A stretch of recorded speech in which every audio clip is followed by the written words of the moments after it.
$330 million for the rehabilitation of Nigerians with disabilities. A group has called on the federal government to use the recently repatriated $322 million late General Sani Abacha loot to make life better for people with disabilities in Nigeria. The government had announced plans to distribute the money among the poorest Nigerians. But the Center for Citizens with Disabilities, CCD, believes the federal government should invest the money in the rehabilitation of persons with disabilities who represent some of the poorest people in the society.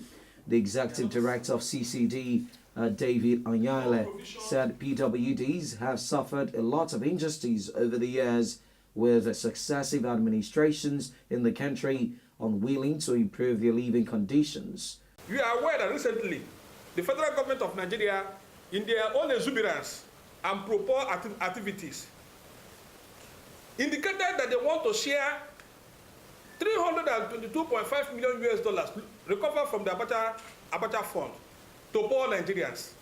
And we are asking, when did this data was collected by the state? How did they collect the data? How did they define who is a poor Nigerian? I don't know if you have had anybody visiting either your neighbor or knocking anywhere asking, we want to take data to know number of people that are here, whether you are feeding or not feeding. Have you ever heard about that? Anybody coming to a resident to seek for data in the name of capturing poor Nigerians? We are worried about this effort. The so-called National Social Safety Net Program was designed at the exclusion of more than 25 million Nigerians with disabilities. No Nigerian with disability have ever told us that they collected any money for this project. That the recent plan by federal government of Nigeria to distribute the recovered Sani Abacha's loot of over $320 million to an estimated 300,000 households living in poverty without mapping out the procedure for the selection to ensure that citizens with disabilities are included. CCD fears that more than 25 million Nigerians with disabilities, who are the most vulnerable of the vulnerable social groups, with more than 80% of them living in rural areas with minimal access to social infrastructures, will be left behind. The CCD also has raised concerns on the present state of the nation as it relates to citizens with disabilities, as it concerns their security, economic empowerment, and the upcoming general elections, among others. We are also promoting equal voting access and political participation of PWDs in Ekiti and Osun State. We are deploying people with disabilities as election observers in these states. In fact, INEC accredited our organization as one of election observers for the election.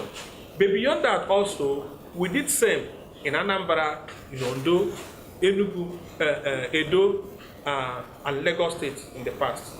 But this time around, we also expanded it to Ekiti and Osun.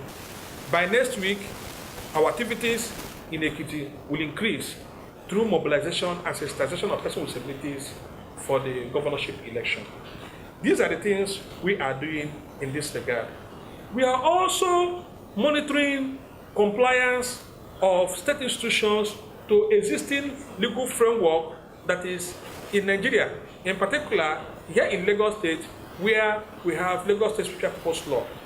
We've conducted a research on that, and we're also sharing our findings to state actors to ensure that they respond in a way that will ensure the attainment of the objective of the law.